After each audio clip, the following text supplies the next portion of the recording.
제26편 다윗의 시. 내가 나의 완전함에 행하여 싸우며 흔들리지 아니하고 여호와를 의지하여 싸우니 여호와여 나를 판단하소서. 여호와여 나를 살피시고 시험하사 내 뜻과 내 양심을 단련하소서. 주의 인자하심이 내 목전에 있나이다. 내가 주의 진리 중에 행하여 허망한 사람과 같이 앉지 아니하여 싸우니 간사한 자와 동행하지도 아니하리이다. 내가 행악자의 집회를 미워하오니 악한 자와 같이 앉지 아니하리이다. 여호와여 내가 무죄함으로 손을 씻고 주의 제단에 두루 다니며 감사의 소리를 들려주고 주의 기이한 모든 일을 말하리이다. 여호와여 내가 주께서 계신 집과 주의 영광이 머무는 곳을 사랑하오니 내 영혼을 죄인과 함께 내 생명을 살인자와 함께 거두지 마소서. 그들의 손에 사악함이 있고 그들의 오른손에 뇌물이 가득하오나 나는 나의 완전함에 행하오리니 나를 속량하시고 내게 은혜를 베푸소서. 내 발이 평탄한 데에 섰사오니 무리 가운데에서 여호와를 송축하리이다.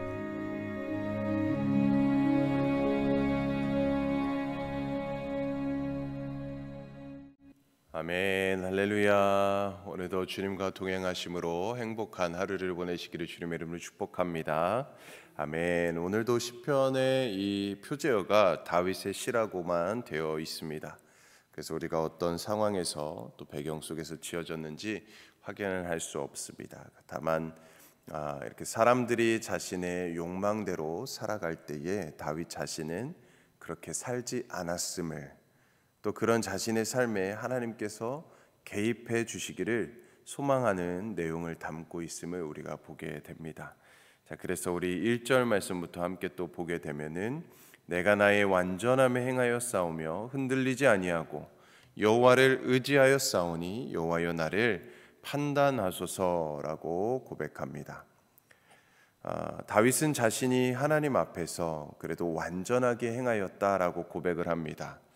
이 말은 자신이 죄가 없다 이런 말이 아니죠. 스스로 구원에 이를 수 있다는 말이 아닙니다. 완전함이라고 번역된 단어는 흠이 없음, 또 온전함을 뜻하는 말이죠. 여기서 이 흠이 없다라는 것은 하나님께 제물로 드리는 그 짐승의 상태를 말하는 것입니다. 흠 없는 짐승의 상태. 자, 그래서 완전하게 행하였다라는 것은 이렇게 제단에 드려진 제물처럼 하나님 앞에 자신을 드리고자 하는 그 삶을 살아갔다, 이런 뜻을 의미하는 것입니다. 자, 그래서 다시 한번 이 말은 죄가 없다는 말이 아닌 하나님 앞에 바르고 또 온전하게 살아가기로 몸부림쳤던 그 다윗의 모습을 보여주고 있는 것입니다. 자, 그래서 다윗은 하나님이 그런 자신의 판단해 주시기를 요청하고 있습니다. 이는 교만함의 표현이 아니라 오히려 하나님 앞에 겸손하게 간절하게 호소하고 있는 내용이라 볼 수 있는 것이죠. 자, 그래서 2절 말씀에서 이렇게 간구를 하고 있습니다. 여호와여 나를 살피시고 시험하사 내 뜻과 내 양심을 단련하소서라고 고백합니다. 여기 2절 말씀에 보니까요, 살피다, 살피시고, 또 시험하사, 시험하다, 또 단련하소서, 단련하다, 이렇게 재련소에서 금속을 이렇게 재련할 때 불순물을 걸러내는 그런 때 사용하는 말들이 이렇게 쓰여져 있습니다. 살피는 것은 무엇일까요? 이렇게 광산에서 캐온 철광석에 무엇이 들어있는지 이렇게 확인하는 절차이죠. 또 시험하는 것은 무슨 뜻일까요? 그 품질을 확인해 보는 것입니다. 단련하는 것, 우리가 잘 아는 것처럼 금속을 용광로에 녹여서 그 안에 있던 불순물을 걷어내는 것을 의미하는 것입니다. 자, 그런데 이 세 동사의 공통점은 겉만을 확인한다는 의미가 아닙니다. 그 속을 분석하고 확인해서 그 본질을 알아낸다는 의미를 담고 있습니다. 자, 그래서 다윗도 자신의 겉만이 아니라 내 뜻, 내 양심을 단련하소서라고 고백하고 있는 것이죠. 자, 다윗은 하나님께서 자신의 마음의 중심을 살펴봐 주시기를 간구하고 있는 것입니다. 자, 그래서 아직도 자기 속에 남아있는 불순물을 제거하여 주시고 단련해 주시기를 간구하고 있는 것입니다. 그래야만이 하나님 앞에 완전하게 행할 수 있기 때문이지요. 자, 다윗은 자신이 완전하게 행할 수 있는 비결은 오직 하나님의 인자하심에 있다라는 사실을 인정하고 있는 것입니다. 자, 그래서 이렇게 고백합니다. 3절 말씀, 주의 인자하심이 내 목전에 있나이다. 내가 주의 진리 중에 행하여 라고 고백합니다. 자, 다윗은 주님의 인자하심이 자기 앞에 있다라고 말씀합니다. 여기서 인자하심은 하나님의 선행적인 사랑 그리고 차고 넘치는 자비와 은혜를 의미하는 말입니다. 다윗은 시편 16편에서도 내가 여호와를 항상 내 앞에 모심이여 라고 고백하였습니다. 다윗이 늘 중심으로 하나님 앞에 행할 수 있었던 것은 주님의 자비가 자기 앞에 있었기 때문이라는 것이지요. 자, 여기에 예외인 사람은 아무도 없을 것입니다. 우리가 행한 대로 하나님이 우리를 대우하셨다면 우리 중에서 하나님 앞에 설 수 있는 사람은 아무도 없을 것입니다. 하나님께서 우리에게 선행적으로 그것도 일방적으로 은총을 베풀어 주셨기 때문에 우리가 하나님 앞에 설 수 있는 것이지요. 이것이 아무리 우리가 바른 길을 걸어가도 바른 삶을 살아도 자랑할 수 없는 그런 이유이기도 한 것이지요. 자, 그래서 다윗은 주님의 인자하심이 자기 앞에 있었기 때문에 하나님 앞에 완전하게 진리 가운데 행할 수 있음을 말하고 있습니다.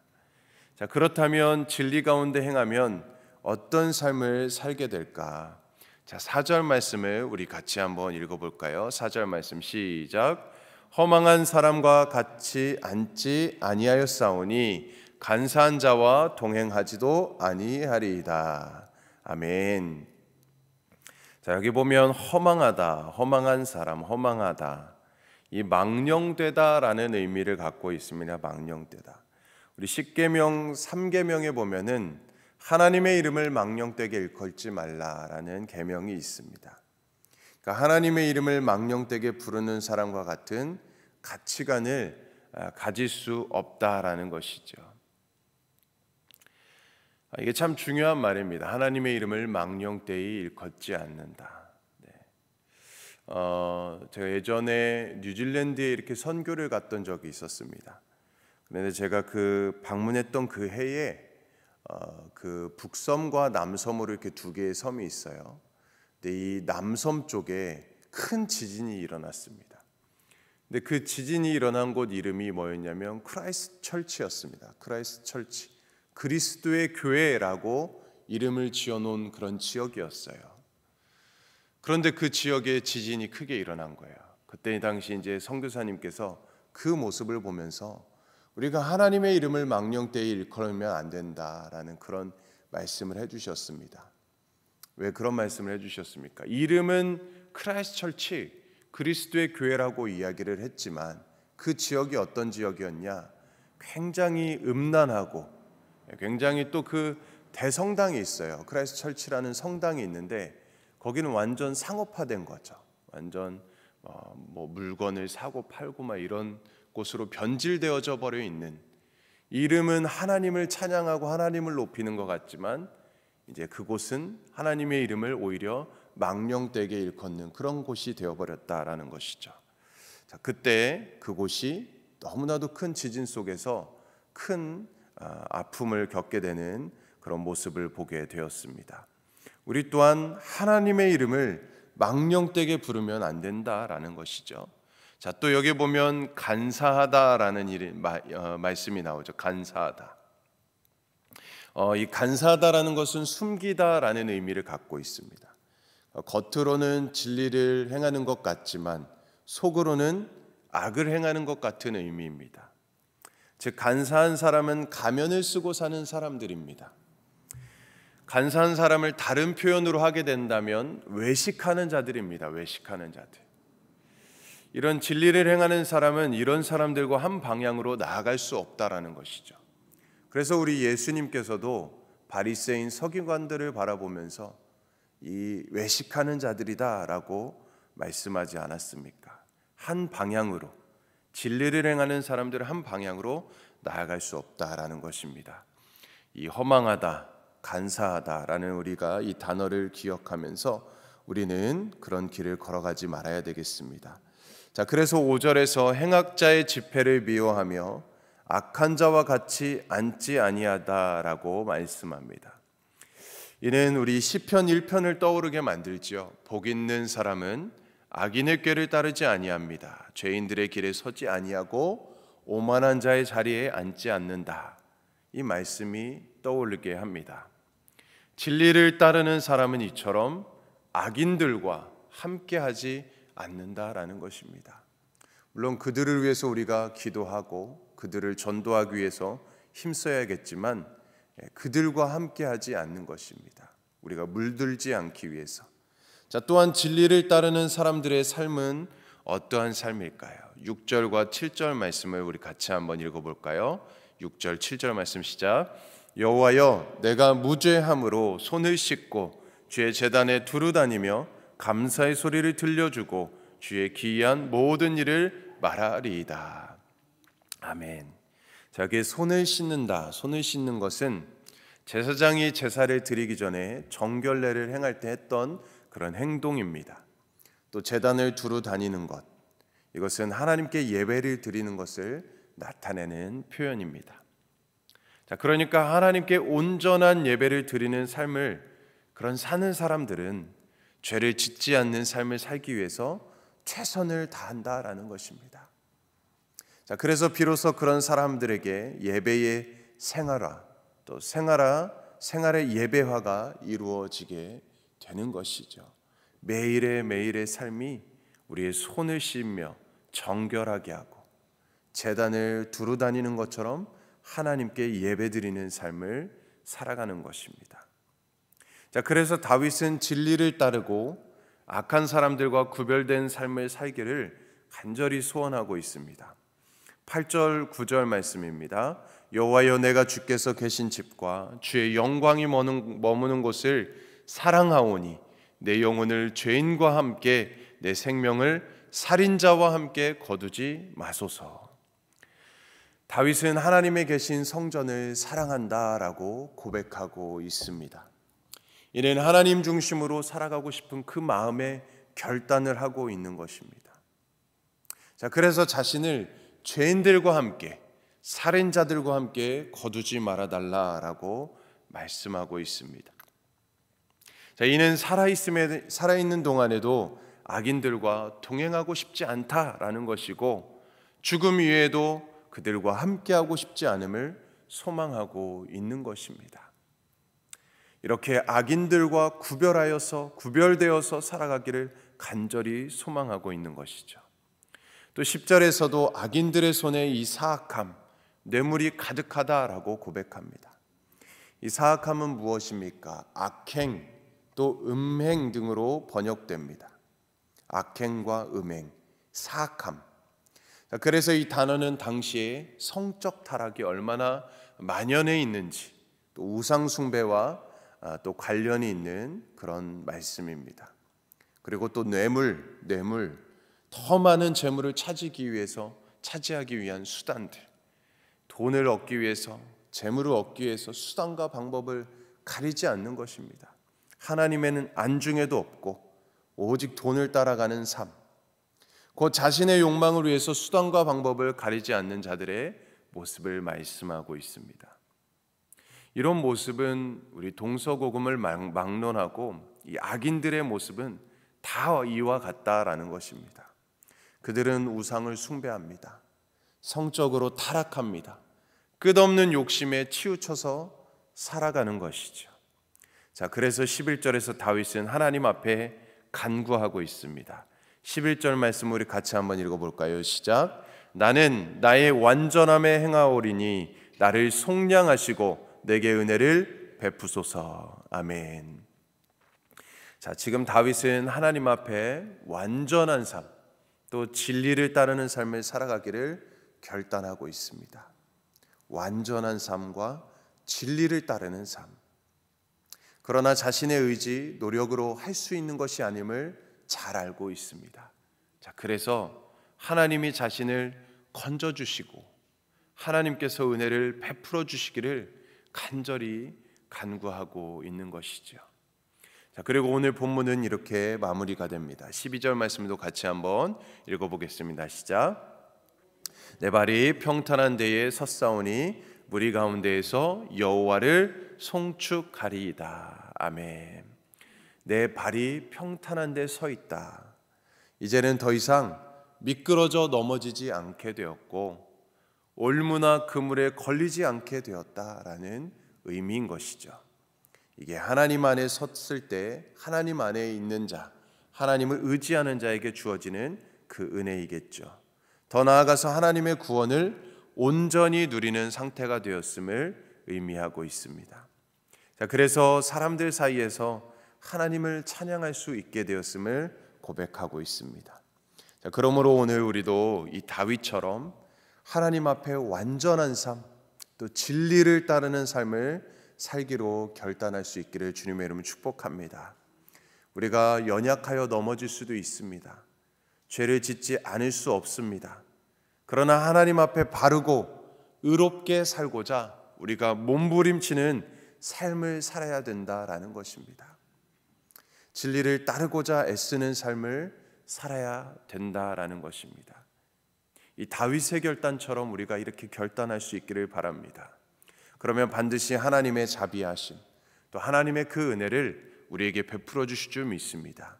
우리를 이 악한 세상 가운데에서 우리를 지켜주실 줄 믿습니다. 그러므로 오늘도 우리는 마음과 뜻을 다하여서 하나님을 의지하고 하나님만 예배하는 삶을 결단하시고 하나님의 자비와 은혜 안에서 진정 하나님 앞에 완전히 행하는 참 의인된 삶을 살아가는 저와 여러분들의 삶이 되기를 주님의 이름으로 축원드립니다. 아멘. 우리 함께 기도드리시겠습니다. 하나님 아버지, 다윗은 자기 앞에 있는 하나님의 선행적인 사랑과 차고 넘치는 자비와 은혜를 의미 없이 흘려보내지 않았고 하나님의 건져 올려주심을 깊이 새김으로 하나님께서 인정하시는 온전함 가운데 행할 수 있었음을 고백합니다. 그리하여 우상 숭배와 욕망에 이끌려 살지 않을 수 있었고 더 많은 소유를 갖는 것을 인생의 최고의 가치로 여기지 않을 수도 있었습니다. 그래서 그는 자신의 발이 평탄하게 서 있게 되었다라고 고백합니다. 하나님께서는 다윗에게 하신 것과 동일하게 우리 모두에게도 선행적인 사랑과 풍성한 자비와 은혜를 베풀어 주셨고 죄와 허물로 죽었던 우리를 속량하여 주셔서 영원에 잇대어진 삶을 살아가게 하여 주셨습니다.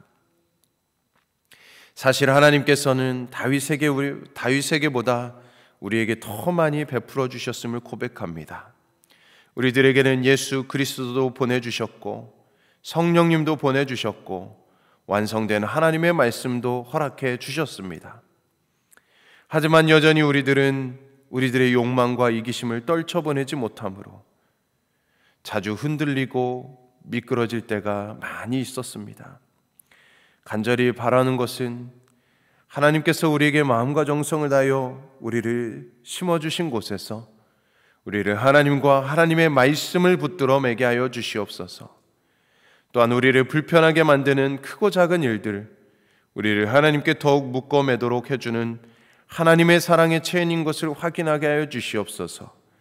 그리하여 오늘 하루가 우리의 모든 삶에 서 있는 삶의 자리에서 다윗처럼 온전하게 행하는 삶을 살아갈 수 있도록 인도하여 주시옵소서. 오직 바른 길, 진리의 길을 걸어갈 수 있는 우리의 삶이 되게 하여 주시옵소서. 감사드리며 예수님의 이름으로 기도드립니다. 아멘. 오늘 우리 한국과 성경 번역 선교회를 위해서 기도합니다.